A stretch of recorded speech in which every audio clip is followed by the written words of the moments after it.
Assalamualaikum warahmatullahi wabarakatuh. Saya Ganesha Samputri Perdana dari SDN Selosari 1 JGP Angkatan 7 Kabupaten Kediri, Jawa Timur akan memaparkan tugas 2.3 A.8 koneksi antar materi modul 2.3 coaching untuk supervisi akademik dengan fasilitator Bapak Ibu Supriyadi dan pengajar praktik Ibu Ida Yuliastuti.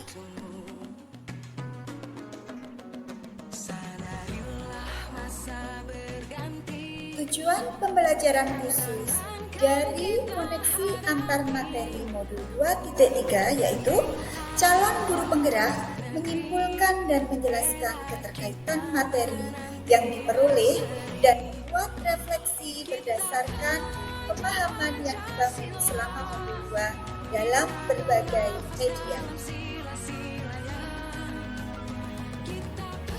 Pemikiran reflektif terkait pengalaman belajar.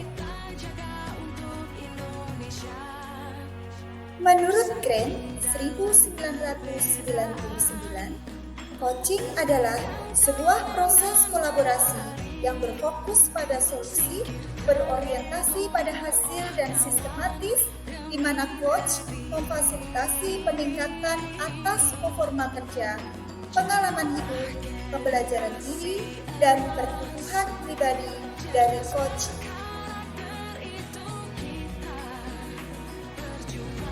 Paradigma berpikir coaching dibedakan menjadi 4. 1. Fokus pada coaching atau rekan yang akan dikembangkan. 2. Bersikap terbuka dan ingin tahu. 3. Memiliki kesadaran diri yang kuat. 4. Mampu melihat peluang dan masa depan. Prinsip coaching terdiri dari 3. Yang pertama, kemitraan.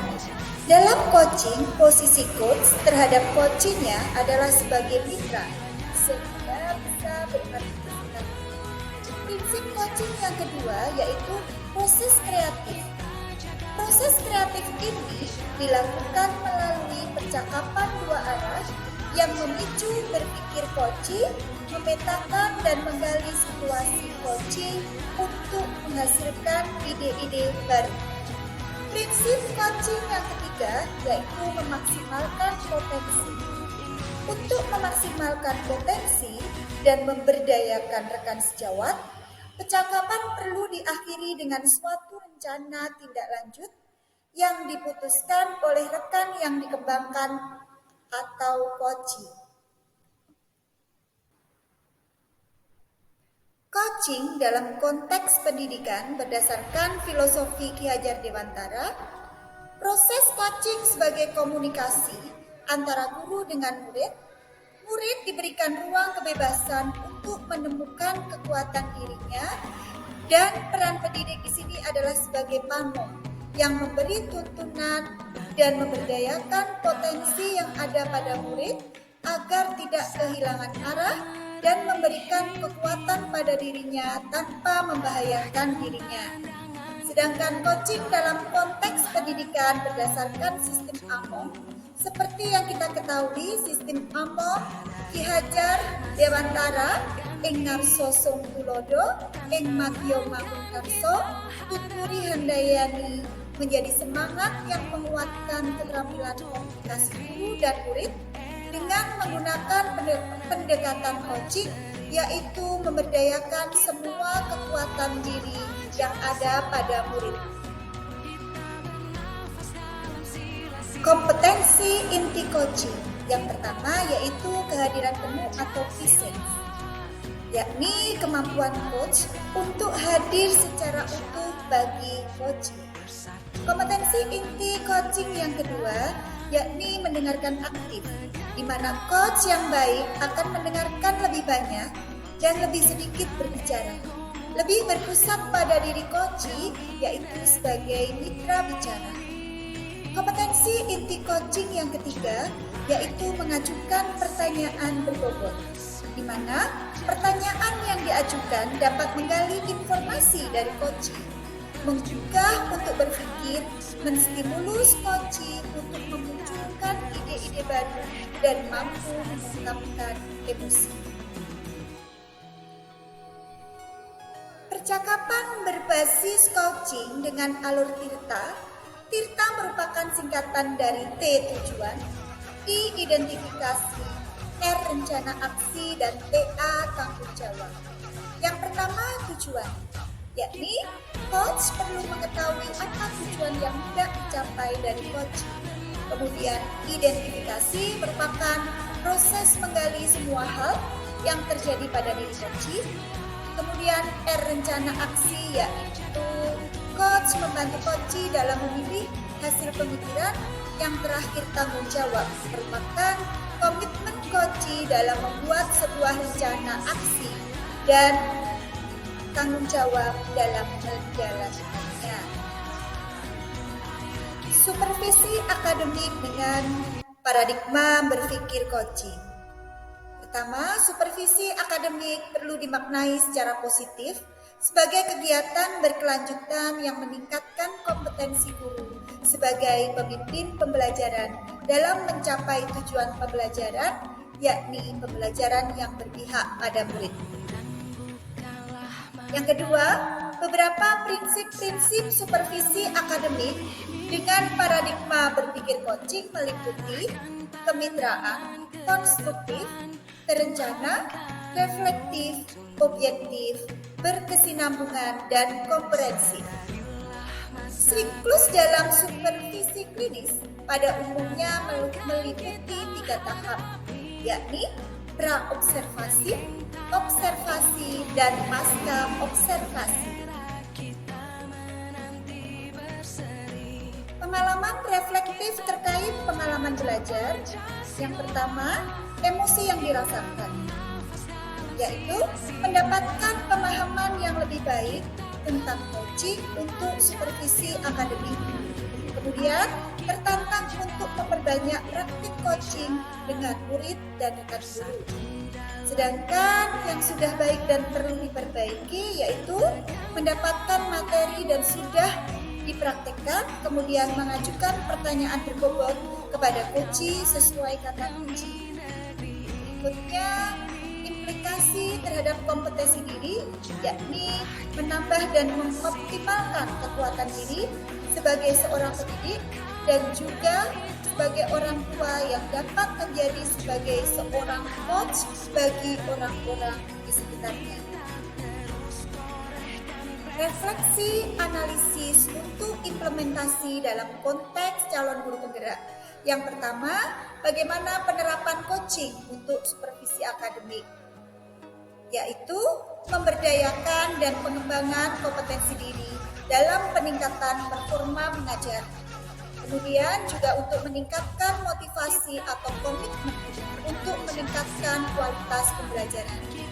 Sedangkan coaching sebagai kompetensi membangun kemitraan, yakni antara coach dan coach adalah sejajar dan saling kolaboratif.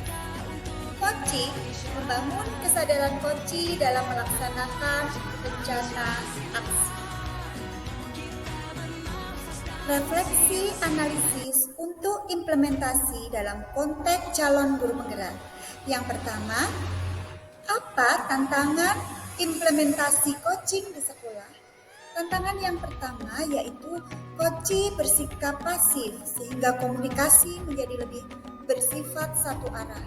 Kemudian coach juga kurang bisa menemukan potensi dirinya sehingga sulit menemukan solusi atas permasalahannya.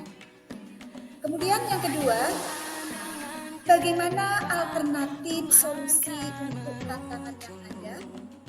Alternatif solusi yang pertama yaitu coach berusaha menjadi pendengar aktif, kemudian coach merancang coach untuk memberikan pertanyaan berbobot dan terbuka, menggunakan kata tanya apa dan bagaimana, serta menghindari kata tanya mengapa. Keterhubungan antar materi. Modul 2.3 coaching untuk supervisi akademik dengan modul 2.1 pembelajaran diferensiasi dan modul 2.2 pembelajaran sosial emosional. Keterhubungan yang pertama yaitu antara modul 2.3 dengan modul 2.1 pembelajaran berdiferensiasi. Dalam pembelajaran berdiferensiasi, diadakan pemetaan kebutuhan belajar yang meliputi kesiapan belajar, minat belajar, dan profil belajar. Hasil pemetaan ini dapat digunakan murid sebagai seorang coach dalam proses coaching.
Bagaimana peran Anda sebagai seorang coach di sekolah dan keterkaitannya dengan materi sebelumnya di paket modul 2, yaitu pembelajaran berdiferensiasi dan pembelajaran sosial dan emosional.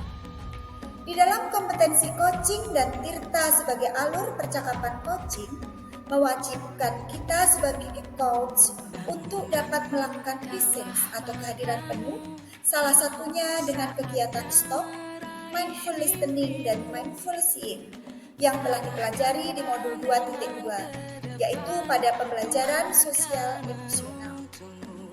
Selain itu, kita juga harus memahami kebutuhan coaching sesuai dengan pembelajaran berdiferensiasi yang ada pada modul 2.1. Salah satu prinsip coaching adalah memaksimalkan potensi dan pemberdayaan coaching. Percakapan diakhiri dengan rencana tindak lanjut yang diputuskan oleh coach. Karena potensi coach yang beragam, maka diperlukan keterampilan sosial emosional untuk memaksimalkan potensi yang ada pada coach.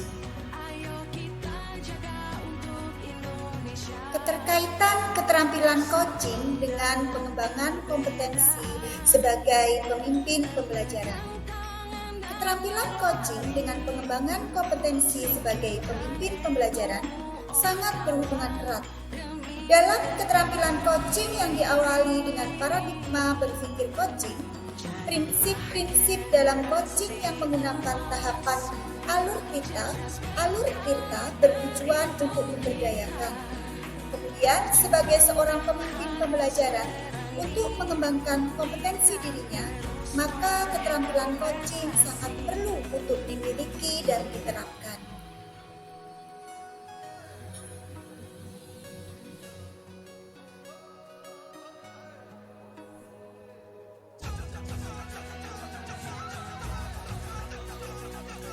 Kesimpulan, materi coaching ini sangat membantu seorang guru dalam menjalankan perannya sebagai pemimpin pembelajaran, serta menjadi coach bagi guru lain. Dengan melaksanakan peran sebagai coach, guru dapat menciptakan pembelajaran yang berpihak pada murid. Murid akan dapat mengembangkan potensi yang ada pada dirinya dan dapat menjadi pribadi yang bertanggung jawab. Dengan menjalankan peran sebagai coach, guru dapat membantu rekan sejawat dalam menyelesaikan permasalahan yang dihadapi di lingkungan sekolah, sehingga terwujudnya lingkungan sekolah yang kondusif serta berpihak pada murid. Demikianlah pemaparan tugas koneksi antar materi modul 2.3 coaching untuk supervisi akademik. Terima kasih. Salam guru penggerak.